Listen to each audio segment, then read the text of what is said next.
Good morning, YouTube America. Another day in the saga of a homeless fat man in the state of Iowa. It's I don't know, probably 10 degrees outside, maybe 15 degrees. The wind chill's at zero or pretty close to it.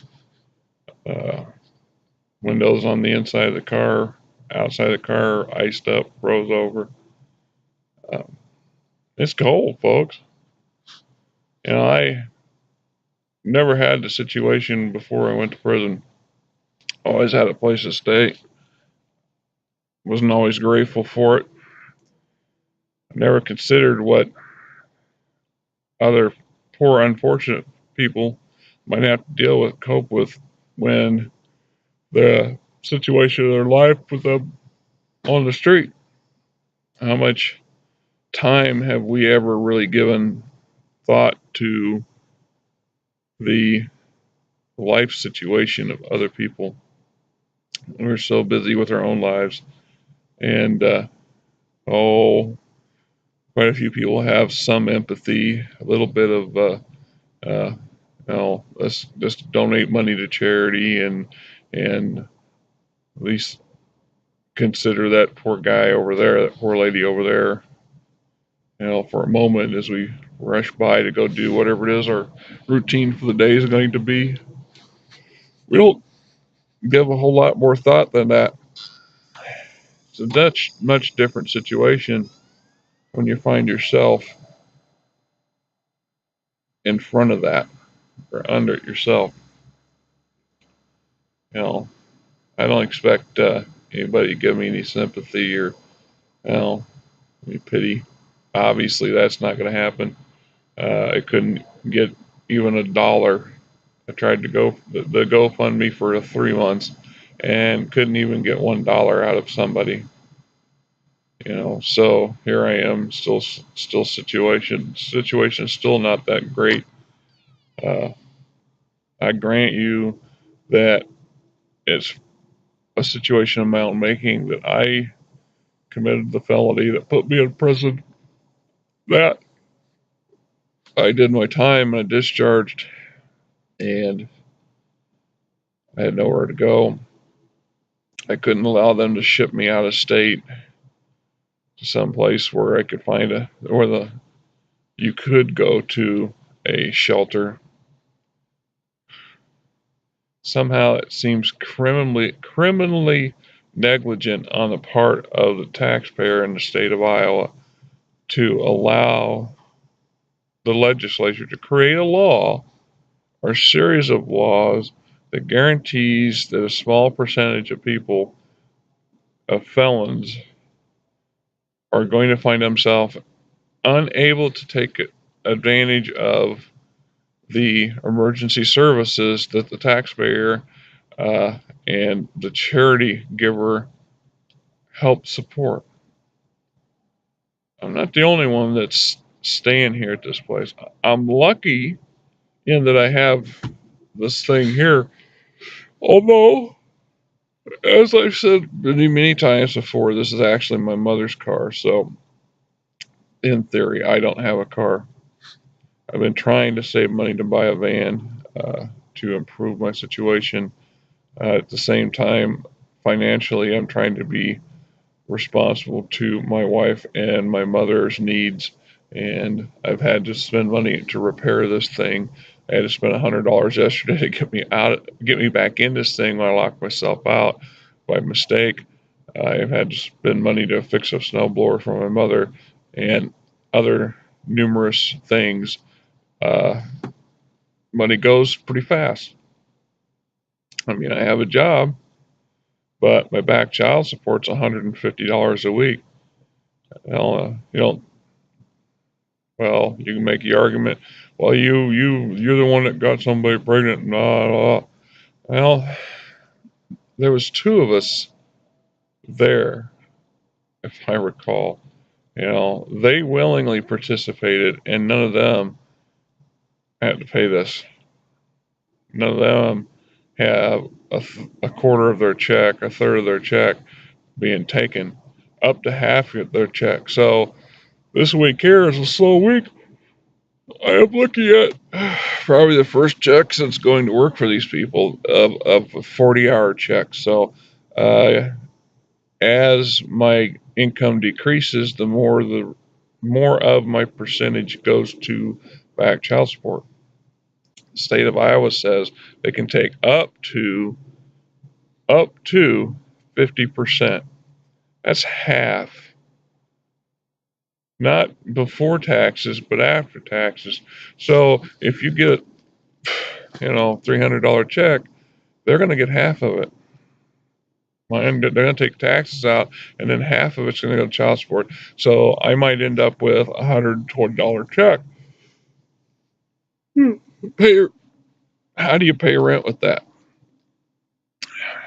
You know the cost of living today, the buy food, gasoline. I mean, how do you pay rent? I'll get a second job.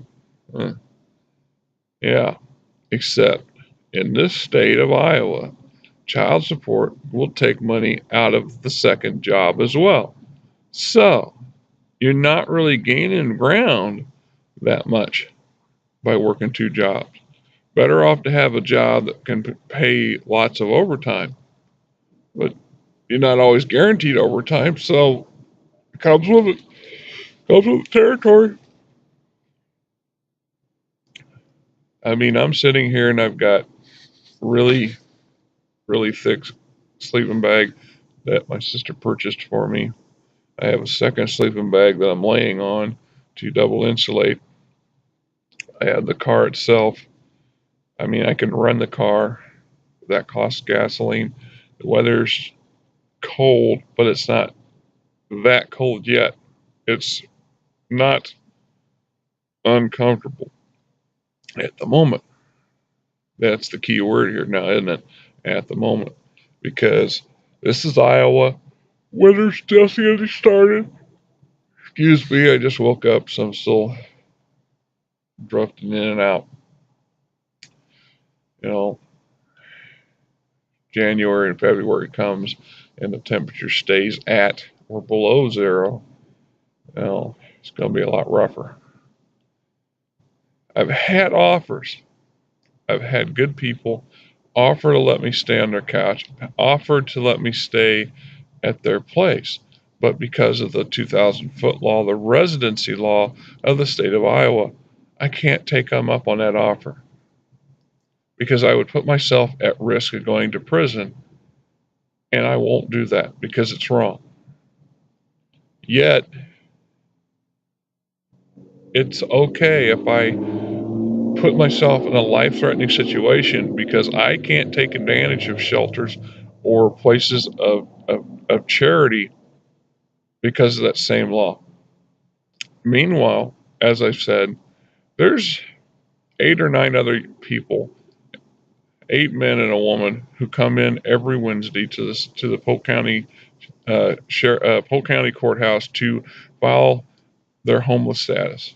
These people, some of them walk from I don't know where, some of them staying in shelters that they made themselves down by the river, at risk with the other homeless people down there.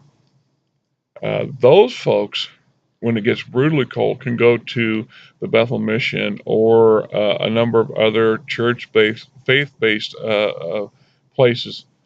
What about these 9 people? At least 2 of them are like me. They have vehicles, but they are one mechanic bill away from being in a deep, deep situation. They have no options, no more than I do. Legally speaking, a lot of people will sit there and say, well, if we don't look and we turn away, nobody will say nothing. If you stay at somebody's house, stay warm. Okay. Yes, people, you could do that. But It's an awful, awful risk because do you risk freezing to death or going back to prison? I would rather freeze to death and die than allow myself to go back to prison for any reason. That's that's truth. I do no good to my family, to my wife, to my mother in prison. I can help them. I can help myself. I can do right by society by staying out of prison. If that means suffering frostbite or potentially dying of exposure, then so be it. No, I don't see that happening. Like I said, I'm slightly above the fortune factor of my neighbors. There's a couple guys at the same that come out every night at the same place. At least 5 people here. I don't know that they're. I know pretty confident most of them are not sex offenders, but there are several elderly men who stay in their pickup trucks at this place. They almost never leave. They move off for a little bit and come back into a different spot. That way, they're not violating the 24-hour limit that the truck stop places on visitors. Because it's not meant to be a permanent home, and yet for some of these poor individuals it is. And I don't know their situation. I don't know why they are here. I know that it's easy to sit there and say, well, they're drug abusers or they're alcoholics. I honestly don't know, but I have never seen any evidence that these men are abusing substance. I don't know what happened, why they don't have family to help them, or why they personally can't turn to family. I don't know why they don't take advantage of the shelters. Uh, Maybe it's choice. I understand these shelters are not exactly the best places to be. Uh, I'm sure that people who run the shelters will disagree, and the public will say, "Well, it's better than the street." And for some people that may be true, but it's not always that way. When you, especially for people who've done time, you give up a lot of little freedoms, and once you get them back, you would rather endure the worst scenarios than to go back, even for a day. This is why I'm in this car where I'm at. You can see my breath. Wearing gloves. I got my coat on. I got a hat on. I got thermals on. I've got the big sleeping bag. I've got, in my case, I was fortunate. I had somebody give me a, a an electric blanket that you can, you know, plug into the car lighter. Uh, I purchased a portable battery jumper thing, and I got the blanket plugged into it so I don't wear the battery down on the car. That cost money, and it was generosity of 1 or 2 people, and yet I'm still cold. Not terribly cold. It's just partly in my head. I know that the weather's going to get even colder yet. Even colder yet.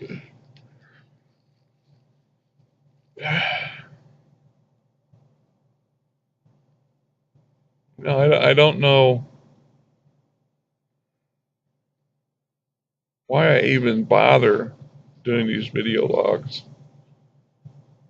What's the point? Nobody seems to care enough to do anything. Nobody sits back and goes, hey, let's go do this and watch this guy and see how his life proceeds. I get a few, very few people viewing these things.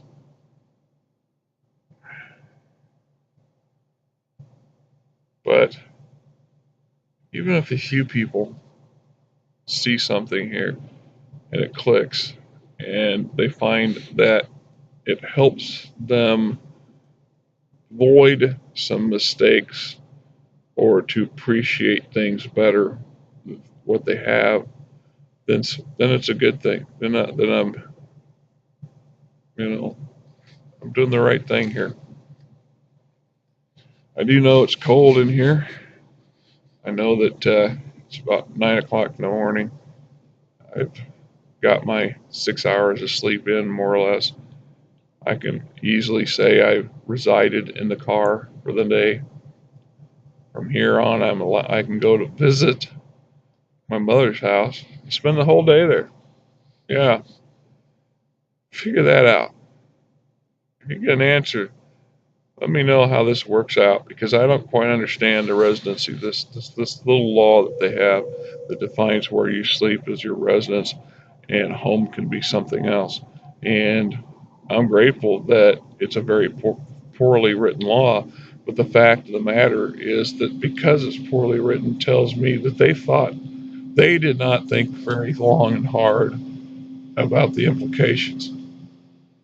2,000 feet, 2,000 feet from where you reside. So 2,000 feet from this truck stop in every direction, there can't be a daycare or a school, or I can't stay here. Well, I couldn't. Now, if you build one now, while I'm registered here, I could stay here until I die. I could stay here for the next 30 years. That's how the law works.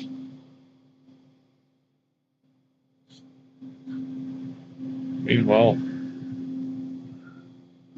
other guys get to go to a homeless shelter, not us.